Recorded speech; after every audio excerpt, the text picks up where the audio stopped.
दूसरा अवतार है अनसूया अवतार।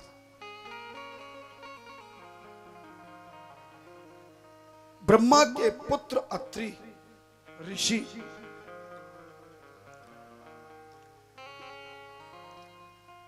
और मन शत्रुपा की देवहूति की बेटी जिसका नाम अनसूया था, पतिव्रता नारी,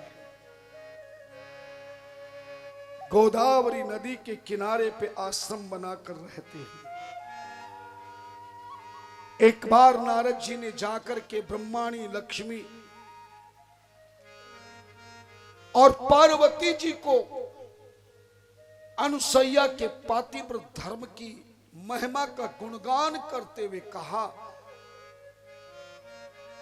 कि चाहे विष्णु ने शंखचूड़ और की पत्नी तुलसी और जालंधर की पत्नी वृंदा का पातिव्रत धर्म नष्ट किया हो,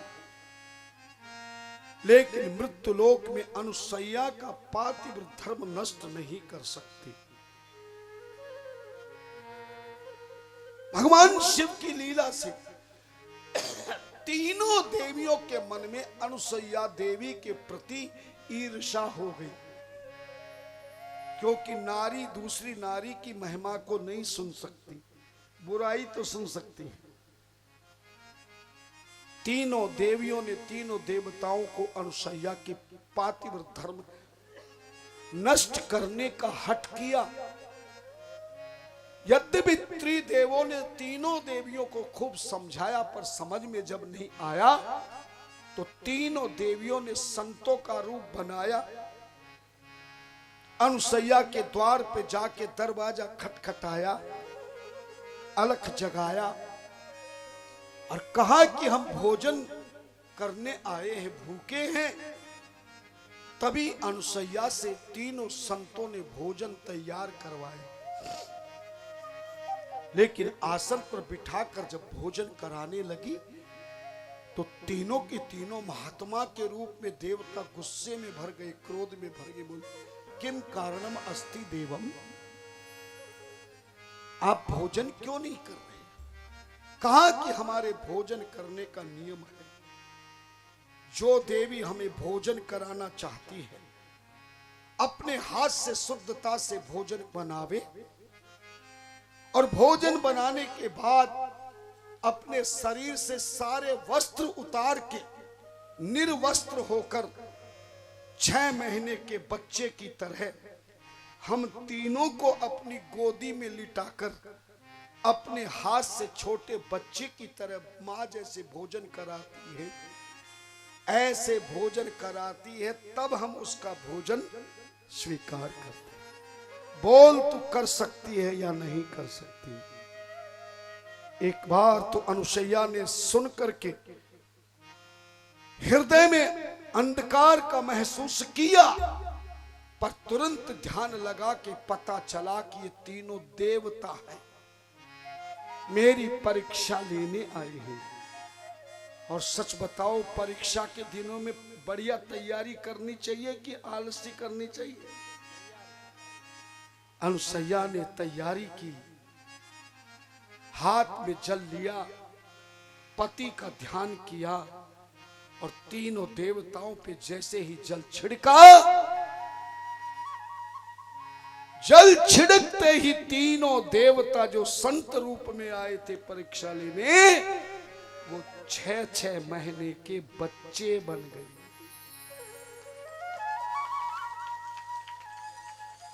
उठा लिया गोदी में, निर्वस्त्र होके पहले भोजन कराया, फिर दूध पिलाया, पलने में सुलाया और अनुसैया ने अपना धर्म निभाया। 1 महीने के बाद वो तीनों देवियां नारद जी के द्वारा ये समाचार सुनकर कि जिसके पास तूने भेज दिया उसने अपने जादू से हमेशा के लिए तीनों को अपना ही बना लिया, मगर ये नहीं बताए कि क्या बना लिया है। अब किसी देवी को कोई महात्मा कह दे कि तेरा घरवाला जहाँ कमाने गया है, जिस किराएदार में रह रहा है, उस देवी ने उसको अपना बना लिया, भले भाई बनाया हो, लेकिन नारी की बुद्धि सीधी वही नेगेटिव में जाती है। भागी तीनों देवी। अनुसया के द्वार पे आके देखा तो तीनों पलने में सो रही। अनुसैया ने कहा कि मैंने पुत्र के रूप में मैंने बना दिया। ये कहते थे कि हमें पुत्र रूप में भोजन कराओ। अब पति, तुम भी तो पतिव्रता हो तीनों, अपने अपने पतियों को पतिव्रत धर्म से पति बना लो। अनुसैया के कहने पर पहली तो कठिनाई तीनों में यही आ गई, आपस में तीनों सलाह कर रही थी कि तेरा वाला कौन सा और मेरा वाला कौन सा,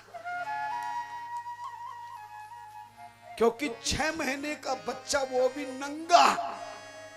आजकल की थोड़ी की पैदा बाद में होता है और कच्चा पहले आ जाता है। पहले जमाने में 3-3, 4-4 साल तक भी बच्चे को कपड़े नहीं पहनाते थे। हाँ, हमारी भी बचपन की फोटो है, बहुत ब्लैक एंड व्हाइट कोई कैमरा चलता था, तो हमें भी मैया कई बार चिढ़ाती है।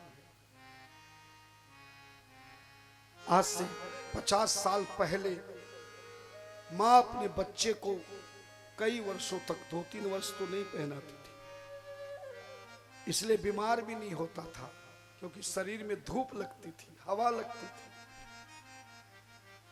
और धूप के लगने से कई एनर्जी प्राप्त होती है। आज तो पैदा होते पहले उसे कपड़े में डालते हैं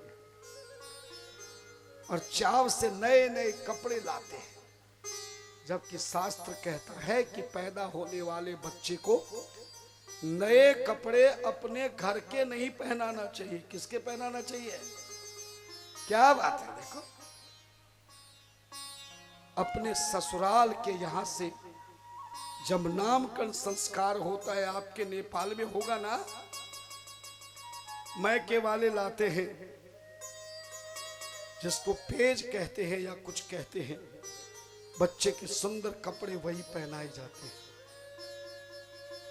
आयु बढ़ती है, बल बढ़ता है, बुद्धि बढ़ती है, मगर यहां सब कुछ उल्टा हुआ है।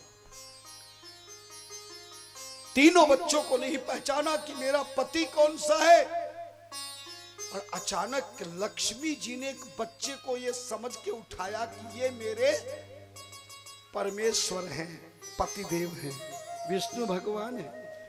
मगर जैसे ही उठाया बच्चे को, बच्चा जोर जोर से रोने लगा, चिल्लाने लगा, हाथ पांव मारने लगा, लक्ष्मी की गोदी से छूटने की तैयारी करने लगा, पर लक्ष्मी ने जोर से दबा दिया, बोले चलो बैकुंठ में बताऊंगी तुम्हें कैसे।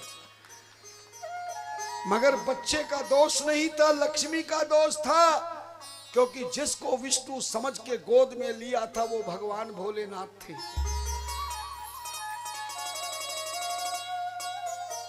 और किसी की नई गोदी में चला जाए तो बच्चा कैसे रुकेगा? देखना, रुकता है कि रोता है, चिल्लाता है, हाथ पांव मारता है, और फिर भी गोदी में लेने वाला इतना रोने के बाद, हाथ पांव मारने के बाद, फिर भी गोदी लेने वाली मैया या भैया या तुम्हारा सैया अगर फिर भी बच्चे को ना छोड़े, तो बच्चे के पास एक ऐसा उपाय है कि तुरंत गोदी से नीचे सुलाना पड़ेगा।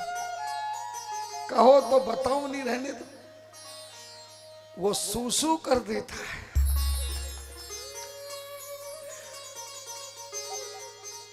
जैसे शिवजी महाराज की जटा वाली गंगा नीचे से समुद्र बन के निकली, तो पार्वती लक्ष्मी जी ने झट से पल्ले में सुना दिए, शर्म नहीं आती। बहुत प्रयास किया, अभ्यास किया, मगर प्रयास का विकास नहीं हुआ, बल्कि अभिमान का नाश हुआ, हृदय को त्रास हुआ, और अनुसैया का पातिव्रत धर्म पास हुआ, चरणों में गिर गई। हम हार गए हैं, तू जीत गई है मां। तूने अपने बेटे बनाए हैं तो हमें भी अपनी पुत्र वधू बहू स्वीकार करो। अनुसैया के चरणों में गिरी तो आशीर्वाद दिया, बोले चलो ये मेरे बेटे बन गए, तुम मेरी बहू बन गई। पर तीनों बहुओं ने कहा मैया लोगों में हंसी हो जाएगी, किसी का भी पति ऐसा नहीं है जैसे हमारे हैं, इसलिए इन्हें भी वैसा ही बना दो जैसे पहले थी। जल हाथ में ले सती ने,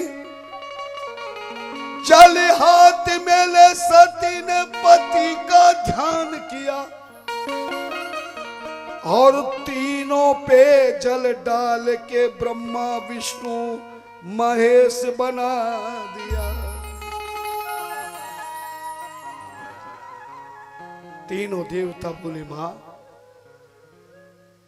आज जैसे तेरा दूध पीकर हम बड़े हुए, हम खुद तेरे गर्भ से जन्म लेंगे, तेरे बेटे बन के आएंगे, तेरा नाम अमर कर जाएंगे।